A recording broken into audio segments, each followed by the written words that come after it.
दोस्तों नमस्कार, सभी का स्वागत है विजय पथ पर। आज हमारे साथ दोबारा से स्वराज सेवा दल के अध्यक्ष रमेश जोशी जी हैं। रमेश जोशी जी को तमाम सड़कों पर आपने देखा होगा जो भ्रष्टाचार के मुद्दों को लेकर आते हैं, और कहा जाता है कि जिस अधिकारी पर रमेश जोशी जी की नजर पड़ जाती है और रेल में जाए ना जाए जेल में जरूर चला जाता है। रमेश जोशी जी, पहले तो बहुत स्वागत है आपका। तमाम भ्रष्टाचारी अधिकारी की आपने पोल खोली है, कईयों को जेल पहुंचाने का भी काम किया। अभी कुछ दिनों पहले हमने भी एक अधिकारी का खुलासा किया था जो इस समय पेयजल विभाग में, जो मोदी जी कहते हैं कि हर घर नल हर घर जल, वहां पर एक अधिकारी ऐसा बैठा हुआ है जो उसको पूरा कुमाऊं दिया हुआ है, मुख्य अभियंता कुमाऊं बनाया हुआ है। अभी तक वहां पर नजर क्यों नहीं गई?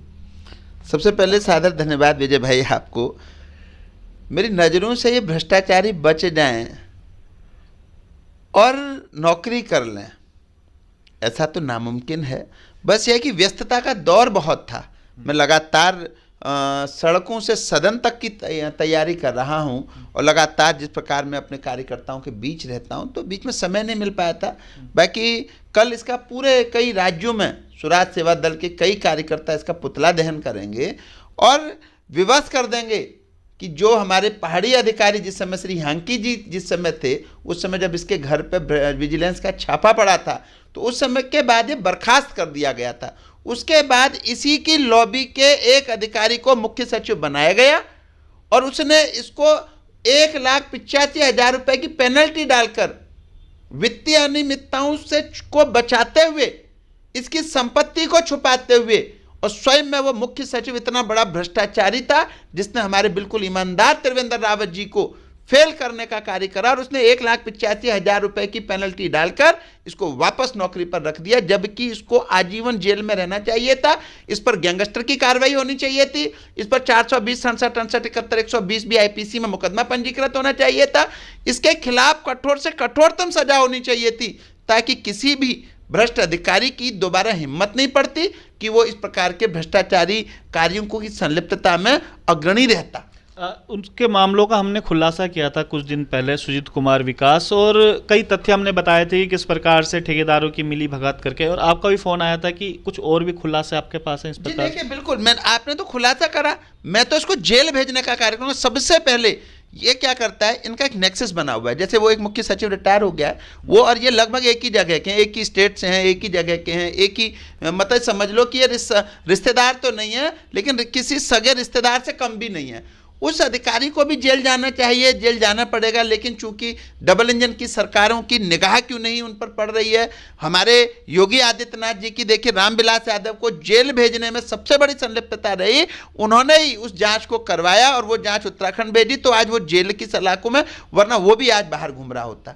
लेकिन योगी आदित्यनाथ जी के डर से जांच बहुत अच्छे से करी गई, निष्पक्ष करी गई, और उसको जेल भेजने का कार्य किया गया। और विजिलेंस की जांच में ये लोग बरी हो जा रहे हैं।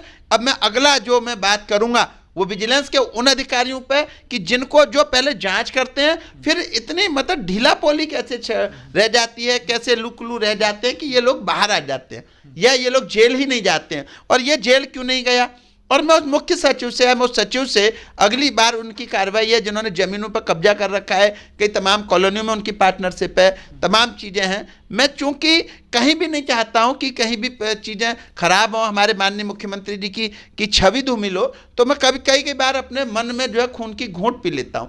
लेकिन चूंकि इतने बड़े भ्रष्टाचारी को, जिसका लगभग कई 100 करोड़ रुपए का, कहीं हजारों करोड़ ना हो जाए, तो इन लोगों को अगर आप बचाने का कार्य करेंगे तो आप हिमालय के पुत्र हैं और आप बदनाम होंगे। तो मैं आज कल इनका पूरे लगभग कई राज्यों में इनका पुतला दहन होना है, ये सुजीत कुमार का, जो चीफ इंजीनियर कुमाऊं है इसमें पेयजल निगम में। उसके बाद मैं कुमाऊं कमिश्नर दीपक रावत जी से भी वार्तालाप करूंगा कि इस प्रकार के अधिकारी बचने नहीं चाहिए, इस प्रकार के अधिकारी क्यों बच रहे हैं।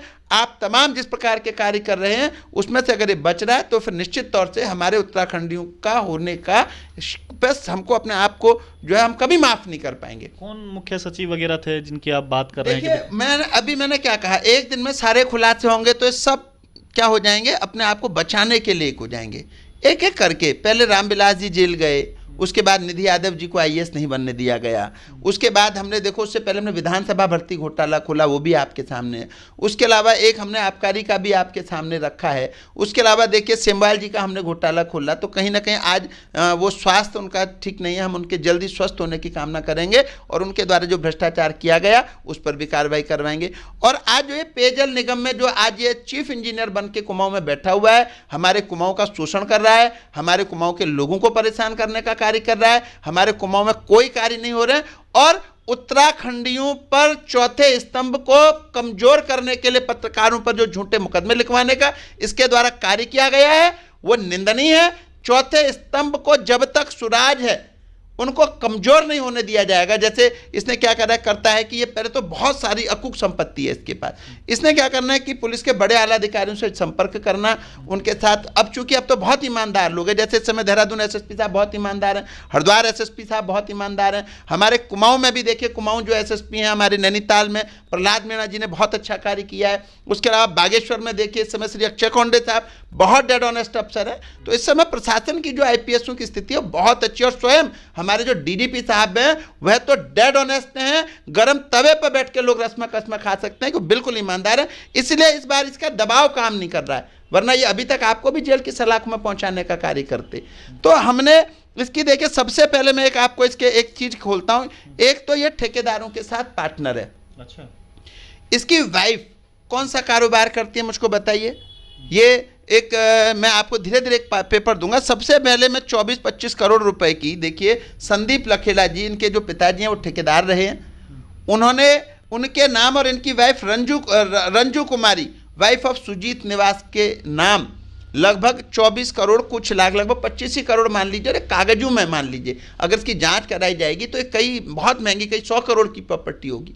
तो ये देखिए एक प्रपत्र है, इसको मैं माननीय सर्वोच्चतम न्यायालय तक जो मैं आज दिखा रहा हूं, इस बारे झूठे मुकदमे लिखने वाले अधिकारियों पर भी कार्रवाई होगी, जिसका इन्होंने साथ दिया, चाहे वो चीफ सेक्रेटरी रहे हों, चाहे वो सेक्रेटरी रहे हों, जिन्होंने न्यायालय से भी ऊपर उठ करके इसको बचाने का कार्य करा है, उनके खिलाफ भी हम माननीय सर्वोच्चतम न्यायालय, माननीय हाईकोर्ट में या माननीय सुप्रीम कोर्ट में जाएंगे और इन लोगों को जेल भेजने का कार्य करेंगे। इनको कानून दिखाएंगे, इनको नियमावली बताएंगे, ये किस प्रकार से जेल जाएंगे ये हम बताएंगे। तो ये पेपर है इनके 24-25 करोड़ रुपए की। उसके बाद देखिए मैं दूसरा आपको, इनकी एक जाखन की प्रॉपर्टी है, देखिए ये दूसरी प्रॉपर्टी है इनकी, ये जाखन की। ये प्रॉपर्टी देखिए अभी, मतलब ये 19 की प्रॉपर्टी थी 25 करोड़ के लगभग की, ये देखिए लगभग 7.5-8 करोड़ रुपए की इनकी जाखन की प्रॉपर्टी है। और सबसे बड़ी चीज देखिए इसमें ये दिखा क्या रहे हैं, इसमें ये देखिए अपने आप को, अपने तथ्यों को छुपा रहे हैं। इन पर वित्तीय अनियमितताओं के साथ में 420, 67, 68, 71, 120 भी आईपीसी में अभियोग पंजीकृत होना चाहिए। ये देखिए श्री सुजीत कुमार विकास, ये देखिए व्यवसाय दिखा रहे हैं, बिजनेस। आप ये दिखाने नहीं कि आप नौकरी करते, नहीं तो आपको अपनी वेबसाइट पे तमाम सारी जगह डालना चाहिए था। आप झूठे शपथ पत्रों के साथ में झूठे तथ्य लगा करके आप छुपा के सरकार को गुमराह करने का कार्य कर रहे हैं, आपको जेल जाना पड़ेगा। अच्छा, ये अपने आप को बिजनेसमैन, ये देखिए ना, मैं दिखा रहा हूं, बिजनेसमैन दिखा रहा ना। ये देखिए पक्षकारों का विवरण, श्री सुजीत कुमार विकास पुत्र श्री विश्वनाथ सिंह, निवासी 448/3 तेग बहादुर रोड, डालनवाला, देहरादून के, ये सिग्नेचर है। और ये देखिए पक्ष, इनका जो व्यवसाय है वो बिजनेसमैन दिखाया है, जबकि आप तो जॉब करते हैं ना, आप तो चीफ इंजीनियर है ना, आप क्यों सरकार को गुमराह करने का कार्य कर रहे हैं, ये देखिए आप। उसके अलावा मैं आपको 2 पत्र दिखा दिए इनके। अब आप तीसरा देखिए, इन्होंने जो सरकार के नियम है टेंडर पोल करने की दृष्टि, इन्होंने जो टेंडर पुलिंग करी, ये देखिए सरकार के, ये जब आप टेंडर लेंगे तो उसमें एक नियम है। नियम ये है आपको कि आपके एक तरीके से मैं अपने दर्शकों को या अपने साथियों को मैं एक बहुत शुद्ध, जैसे हम लोग एग्जाम देते हैं, हम लोग हिंदी, गणित, अंग्रेजी, भूगोल, इतिहास के हम एग्जाम देते हैं, तो पास होने के लिए 33% कंपलसरी होता है। इसी प्रकार इन ठेकेदारों को ठेका लेने के लिए कंपलसरी था कि ये जो है अपना जो एग्जाम देंगे उसमें 50% एग्जाम कंपलसरी है। देखिए 50% अबव मार्क्स। तो अब इनके जो मार्क हैं वो कितने हैं मैं ये दिखाता हूँ। इनके जो आए, इन्होंने परीक्षा जो दे रखी हैं उसमें एग्जाम में इनके देखिए, ये है ना, ये 25 में से इनको मिले 10 नंबर, तो 50% के लिए भी 12.5% होना चाहिए था, 12.5 नंबर होने चाहिए थे ना, 10 नंबर पर इन्होंने, लेकिन इस एवोल्यूशन रिपोर्ट को छुपा दिया। जब इसको छिपा दिया तो इन्होंने फिर पता नहीं किस प्रकार से तकनीकी चीज़ें दिखाई और अपने आप को टेंडर डाल दिया। उसको इनको टेंडर से बाहर कर देना चाहिए था, फिर एक ही टेंडर वाला रह गया तो फिर वो टेंडर निरस्त होता, फिर लोग को जगह मिलती। लेकिन इसने, और इसी के साथ इसकी जमीनों में इसकी वाइफ के, इसके नाम पार्टनरशिप है, रजिस्ट्रियों पर कई जगह इन लोगों के नाम मिलेंगे। अगर इनकी पूरी सीबीआई जांच करा दी जाए तो जो ये ठेकेदार हैं, या जो मैं कह रहा हूँ चीफ सेक्रेटरी रहे हैं, या जो सेक्रेटरी रहे हैं, या ये सुजीत विकास जो रहे हैं, और इनके तमाम रिश्तेदार, नातेदार, परिवारीगण, अपने एक स्टेट के लोग जो है, ये सभी जेल जाएंगे। लास्ट में ये लोग क्या करते हैं, चूंकि स्टेट विजिलेंस जो है अन्य प्रदेशों में छापेमारी नहीं कर सकती, वो केवल अपने स्टेट की स्टेट विजिलेंस होती है ना। इसलिए इस घटनाक्रम की मैं माननीय मुख्यमंत्री जी से ये प्रार्थना करूंगा कि इसकी पूरे घटनाक्रम की सीबीआई जांच कराई जाए, ताकि कई सारे भ्रष्टाचारी जेल की सलाखों में रहेंगे। देखिए, मैं हमेशा आपके लिए मैं कहता हूं, आप युवा मुख्यमंत्री हैं, ऊर्जावान मुख्यमंत्री हैं, आप बहुत सहज हैं, बहुत सरल हैं। मुख्यमंत्री का ही विभाग है। नहीं, देखिए ठीक है, कभी कभी चूक हो जाती है, मैंने कहा ना। अब आप देखना उनके संज्ञान में आया है, हाथ कंगन को आरसी क्या और पढ़े लिखे को फारसी क्या। माननीय मुख्यमंत्री जी इस पर जो है सीबीआई जांच करेंगे, इनको जेल भेजेंगे, और इनको जेल जाना पड़ेगा, नहीं तो फिर माननीय मुख्यमंत्री जी स्वतः तय कर लें, क्योंकि सीबीआई जांच तो इसकी होनी है। आज नहीं होगी, कल होगी, कल नहीं होगी, 6 महीने बाद होगी, 6 महीने बाद होगी, नहीं होगी 1 साल बाद होगी। रामविलास यादव रिटायरमेंट के बाद जेल गया ना, अपने आप को भगवान समझता था ना, अपने आप को मुख्यमंत्री प्रधानमंत्री जी से कम नहीं समझता था ना, अंततः क्या हुआ, जेल गया। आगे का क्या है प्लान? कल पूरे प्रदेश, कल कई राज्यों में इसका पुतला दहन होना है। इसके पूरे घटनाक्रम की हम सीबीआई जांच की मांग करेंगे, इसके खिलाफ अभियोग पंजीकृत कराएंगे, और उसके बाद भी कार्रवाई नहीं हुई तो हम आचार संहिता के बाद में इसके हस्ताक्षर अभियान चलाएंगे कई, और हम चुनाव में भी इस मुद्दे को लेके जाएंगे। हम वैसे तो चुनाव लड़वा नहीं रहे हैं, लेकिन अगर इसके खिलाफ कार्रवाई नहीं हो गई तो हम लोकसभा के पूरे देश में यशस्वी प्रधानमंत्री जी को, इस देश के हमारे गृह मंत्री जी को, इस देश के हमारे तमाम पेयजल मंत्री को, जहां जहां उनकी सभाएं होंगी वहां हम ये कागज लेके पहुंचेंगे। जोशी जी, आपको नहीं लगता है कि तमाम प्रकार की एजेंसियां हैं, चाहे वो ईडी हो, चाहे वो विजिलेंस हो, चाहे वो अलग अलग जितनी भी एजेंसियां हमारी है, आईबी से लेकर, ये से भ्रष्टाचारी अधिकारी जो तमाम लगातार ज़मीनें खरीदते हैं, जो अभी आपने जिक्र किया कि 24 करोड़ की ज़मीनें, तनख्वाह इनकी 1 लाख के आसपास भी नहीं होगी और 24 करोड़ की ज़मीनें खरीद रहे हैं। साल अगर 1 साल महीने के 1 लाख भी कमाएंगे तब भी साल भर के 12 लाख रुपए हो रहे हैं। 24 करोड़ की ज़मीन आपने एक बताई, 7 करोड़ की ज़मीन आपने एक बताई, तो इतना पैसा क्या जीरो टॉलरेंस की सरकार की निगाह नहीं पड़ रही है ऐसे अधिकारियों पर, या जानबूझ के छुपाने का काम किया जा रहा है? मैंने कहा ना, जब हमारे उत्तराखंड मूल के ह्यांकी जी थे ना, ये विजिलेंस से जब ये निलंबित हो गए, उसके बाद में हमारे ह्यांकी जी सचिव थे ना, 1.5 साल ह्यांकी जी सचिव रहे ना, ईमानदार अधिकारी हैं ना, बहुत अच्छे अधिकारी हैं ना, उत्तराखंड के हैं ना, उत्तराखंडी हैं ना, तो ह्यांकी जी के समय पर ये बहाल क्यों नहीं हुआ? और ह्यांकी जी के जाते ही जब चीफ सेक्रेटरी आपके बने, एक उन्होंने हमारे त्रिवेंद्र रावत जी को भी फेल करने का कार्य किया, वरना त्रिवेंद्र रावत जी इतने अच्छे आदमी हैं, इतने अच्छे व्यक्तित्व के हैं, वो बोल नहीं पाए, अपनी बात को कभी रख नहीं पाए, लेकिन उनके द्वारा जो डिसीजन लिए गए वो बहुत अच्छे डिसीजन थे, बहुत अच्छे निर्णय थे। मैंने कभी त्रिवेंद्र रावत जी की आज तक बुराई नहीं करी। आज वो मुख्यमंत्री नहीं है ना, मैं तभी त्रिवेंद्र रावत जी को सैल्यूट करता हूं, क्योंकि उनके समय पर आप खनन के पट्टों को देख लीजिए, लगभग 3 या 4 पट्टे हुए। आप क्रेशरों को देख लीजिए, अंधेर नगरी नहीं थी, डाका बाजारी नहीं थी, काला बाजारी नहीं थी, चोर बाजारी नहीं थी। और उनके समय पर जो ये बेईमान और भ्रष्ट विधायक थे, उनकी हिम्मत नहीं होती थी त्रिवेंद्र जी के घर में जाने की या लोगों को वो करने की।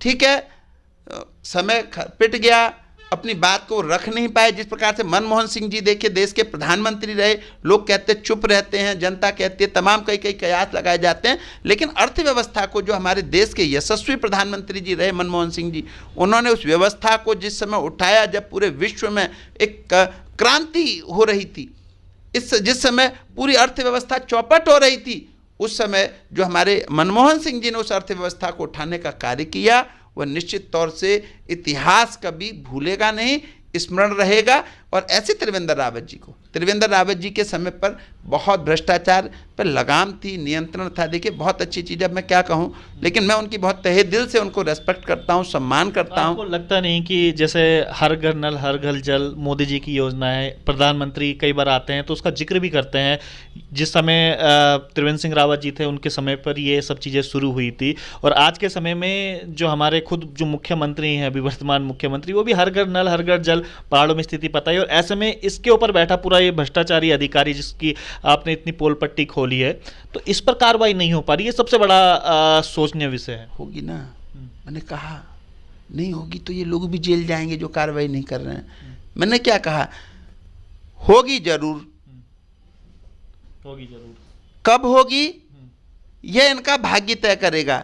अगर माननीय मुख्यमंत्री जी नहीं करेंगे तो कभी हम बनेंगे, हम करेंगे जरूर। जेल इन्हें निश्चित तौर से जाना है। वैसे अगर ये बहुत जल्दी अभी आचार संहिता से पहले या चुनाव से पहले सूची जारी होने के तुरंत बाद कार्रवाई नहीं हुई तो हम पूरे देश में जहां जहां चुनाव होंगे, हमारे देश के यशस्वी प्रधानमंत्री जी, हमारे देश के यशस्वी गृह मंत्री जी की सभाएं होंगी, वहां चाहे हम वहां तक नहीं पहुंचे, चाहे हम जेल चले जाएं, लेकिन हम ये मुद्दा लेके जाएंगे।